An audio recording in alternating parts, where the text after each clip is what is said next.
just got back from taking this boat on its new to you inaugural journey in Idaho.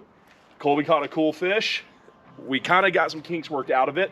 So if you want to see us rebuild this drift boat, stay tuned. I mean, we're going to essentially rip all of this drift boat apart. It's all coming out. It's all coming out. We're going to be redoing it. We got a lot of woodwork.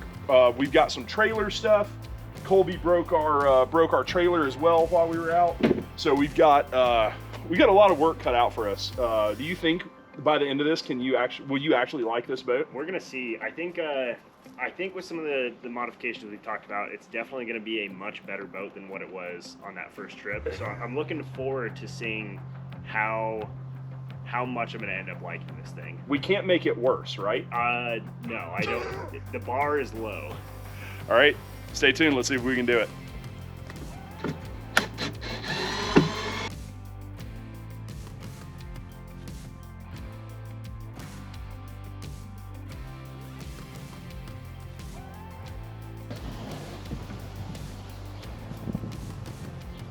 So one of the biggest disadvantages of this boat is that it had no storage, like permanent in the boat storage. Obviously that's a big thing with a drift boat, being able to keep some rods, all your gear nice and neat. So the biggest thing we did here to start is we pulled out the middle rower seat, and our friends from Rome Adventure hooked us up with a box. So we need to measure out, figure out exactly how we're gonna make this box fit in this slot to give us that permanent waterproof storage in the boat. One of the other big pieces that we learned was that the rower seat was a little too high. I'm a bigger dude. Colby's a little bit taller. Steve, I don't know, might have been the right height for Steve. So we definitely need to change the position of the rower seat to the oar locks. So this is gonna allow us to hopefully figure out exactly how we can get it mounted in this area, and also lower the rower a little bit, because it was a little too high and that angle was kind of pulling a little too far down. So all right guys, so we already had one of these Rome, I think this is the 95 liter from Rome. We had it for the Isuzu. We figured we'd throw it in here, see how it fits, and it actually fits, I mean, about perfect. And it will help lower that seat height quite a bit, which we were looking for. It takes up just enough room that you know, we can fill these edge pieces in with some nice branded wood on there, and I think it'll look pretty good once we're done with it. The nice thing with these bigger boxes is this gives us a lot of storage options. I mean, we could throw you know, a ton of rods in here, reels, throw some food, snacks, whatever we really need, and this 95 liter will give us quite a bit of room to do all that. And as I said, we're gonna lower the seat. So we can see the brown over there is where the seat was sitting on top of that, versus you see kind of roughly where the seat is at now. That's gonna give us, we're gonna save about 4-ish inches off the top, which is gonna be about the perfect height for what we needed. Next step, we're gonna take apart the whole front here.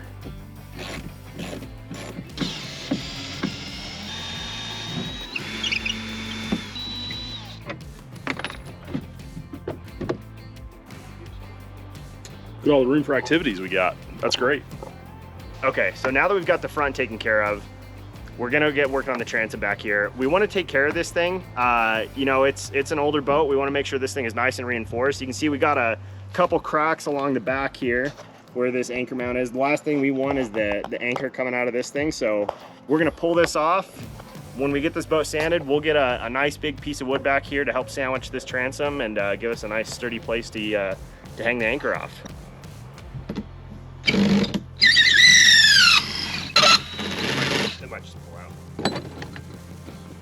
So we can see this back piece here definitely had some damage to it. This is feeling pretty soft where that anchor had been. I guess just a lot of years with that weight on it. So we're gonna obviously keep our hole here for our anchor. We're gonna take these plates off now, these wooden pieces here and here on either side.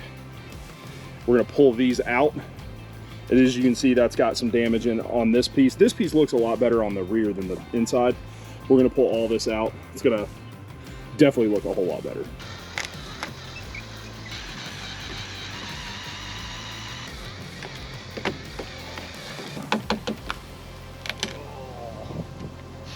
Oh, there you have it. What kind of wood is this? Styrofoam. Oh, there's bugs in it. Oh, nice. Free bugs. Heard y'all like termites. Ooh. That's crunchy. That needed a replacement there. Do I even want to look at this side? Nope. Oh, that is not a sound that wood should make. There we have it. We got up at the very tip top of this is a little bit soft. See, we got a little bit of play in this. We're gonna have to figure out how we want to fix this up. But overall, getting those pretty rotted pieces out is really gonna help us. We had a lot of really bad stretches of wood. Unfortunately, this one took some glue, took some of the boat with the glue, so that's not great. We'll have to do a little bit of work, getting a new piece cut, put back here, really beefing this up. Obviously, this is what holds the anchor. We've got a 30-pound anchor from Tornado coming that we're going to be putting back here, so we definitely want to make sure that this thing's strong enough to hold our anchor up. Very last thing we want to work on today, just so that we've got a good baseline for it, is these oar locks. So we don't like our oar position where it's on the outside of the boat. Worry about hitting a rock or something like that and just kind of taking this entire contraption out, pulling out a piece of the boat. So we're going to work on flipping these to the inside. So we're just going to undo these bolts right here for now, and we've got some plans on how we're going to fab up something for the inside of it.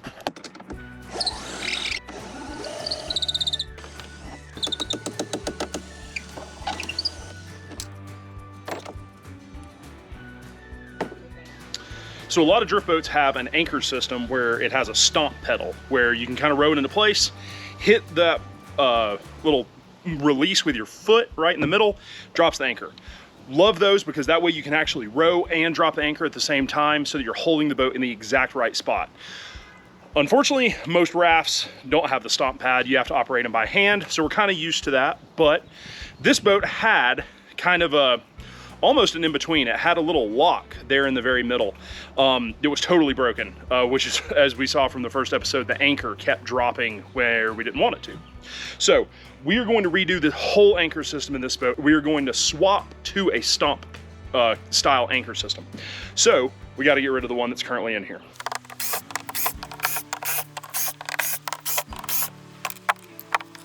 So that gives us plenty of room to be able to mount our stomp pad here kind of in the middle towards where the rower's feet are going to be, and kind of frees up the ability for us to mount this box here in the center. So we're going to need to move that pad forward to kind of right in front of the seat. So we're gonna get the seat mounted first, then we'll put that stomp pad in. Well, it is day 2 of our boat project. We have flipped the boat over, put it on some jack stands, and I didn't own a really good sander, so I went and bought a cheap sander, a cheap orbital sander yesterday.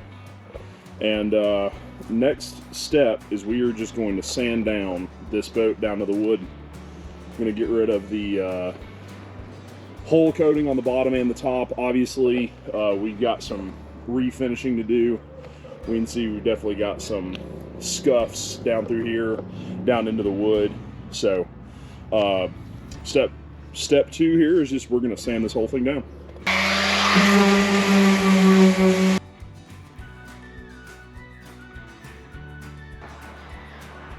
So I have the wrong grit sandpaper. That's not going to cut it. We didn't get a whole lot done. Obviously we got, I guess the original boat color must have been blue here. We can see I barely made it to a little bit of the wood on a couple spots. And so anyways, it's going to be a really long process. We've also got some extra material right here for the boat coating for the floor that I'm going to have to get through. And that grit that I've got just isn't going to cut it. So back to the hardware store. We'll grab some more sandpaper and be back at it. Just got some coarser sandpaper. We're going to go to town. We just tested it out a little bit. Looks like it's working a whole lot better.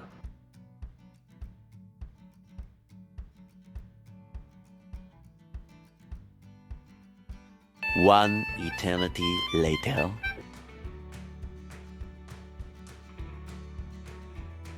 So the bottom of the boat has this layer of like plastic coating that they've put on. I haven't seen that before. I'm really not sure what's going on there. Obviously it's got torn up in some spots where they've hit some rocks, stuff like that. Not saying it wasn't from our first trip either, but we've got some couple bad spots. We are going to heat gun this plastic off. Hopefully we can get that off pretty quick, and that'll let us be able to redo the bottom. You all seen Pete? That's Pete. What's up? Yeah, we need pretty much an expert when it comes to drift boats. Be quiet. We're Jack. Shh. Jack. Hey, chill. We're filming. Is this a skiff? Yeah. You know your way around this river skiff, Yeah. right? Yeah. All right. Well, Pete's out here doing some trout fishing stuff. Y'all need to go watch whatever it is that he's been doing. I guess there'll be a link somewhere. There's Pete. I've recruited him to help me do this with this boat since he's out here, and then that's how he's paying rent. So.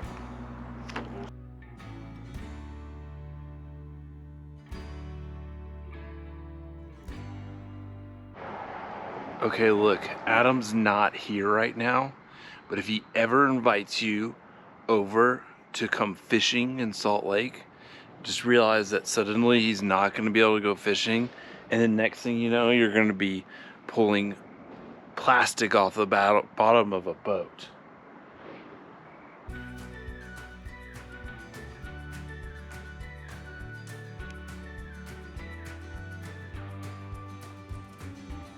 So you can tell some of these, like the big pieces that haven't been hit bad, are coming off pretty easy, and we can get some big chunks. But the pieces where have been hit with hit on rocks and stuff, man, this stuff is coming off really slow. You can see some of these little tiny pieces. We're only getting these fragments off. So that's some slow going. We're just using a knife to actually be able to like get in here and like actually whittle some of this plastic off the boat, and just using the heat gun to heat that up while we're cutting it off is really the only way to do it. All right, day 2 with Pete. We got quite a bit done. We got the whole bottom of the boat peeled. Still got to keep peeling this kind of protective layer, rubbery layer off right here. So that's taking quite a bit of time, and then starting to sand the wood. Pete's coming along over here. We? This is a team effort. Like a 75-25 team effort. I have to hold the camera. These kids just don't get it. Hey, come to Salt Lake and fish with me. It'll be great. Huh. But I can't fish, and we have to rebuild the boat first.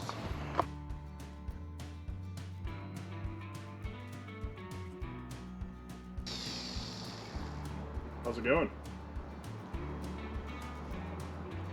How many times when you came to my house did I make you do manual labor? We went and bought a scraper, which I tried for a minute. That's just not going to do it. So instead of asking, I'm going to start telling this black plastic coating that it is now being evicted from its home, which is this old drift boat. So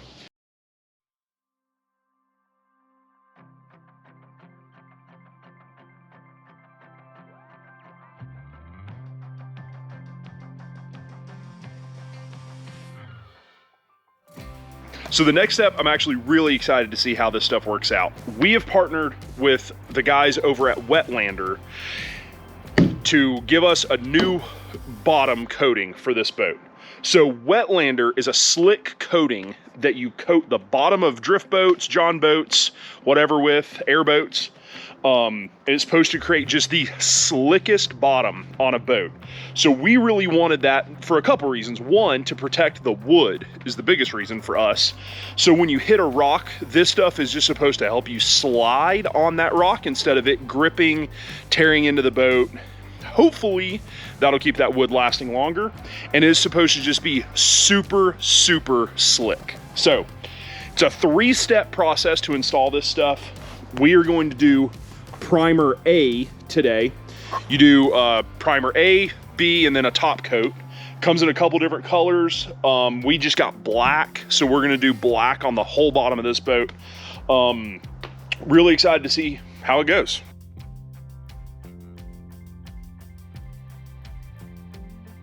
So acetone was pretty easy. The boat was already pretty clean, which is great. So the next step is to lay out our 3 layers of masking tape. So we're gonna get that done. You can see we kind of already have a line marked on the boat where we want it to go. That's where the fiberglass, the extra fiberglass has gone to. So really just need to make our masking tape marks along the black line there.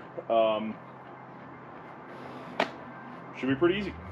Got her mixed, ready to paint.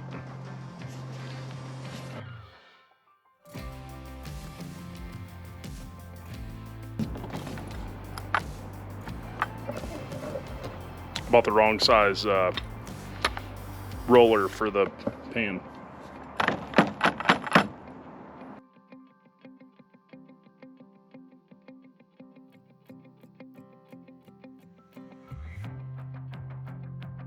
All right, first layer of primer done.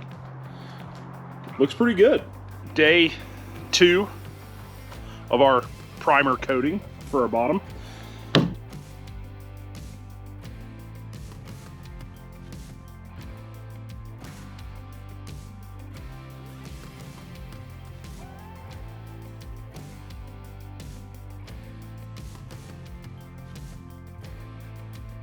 All right, last morning we were about to put the top coat down.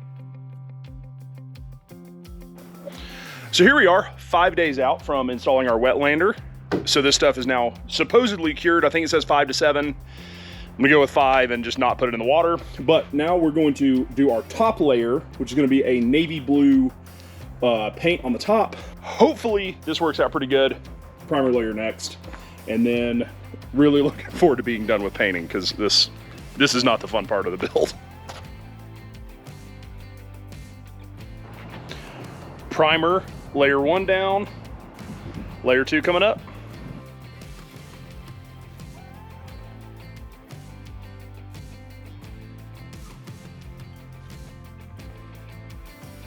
The oar locks that were on the boat were nearly worthless, so we decided to replace them with some Regal oar locks. Also from Regal, we decided to upgrade our anchor system. Last, to round it out, we added on a Tornado anchor. We opted for a 30-pound anchor for this boat so that we could anchor up pretty much anywhere. We added in some custom wooden benches, including some fishing seats.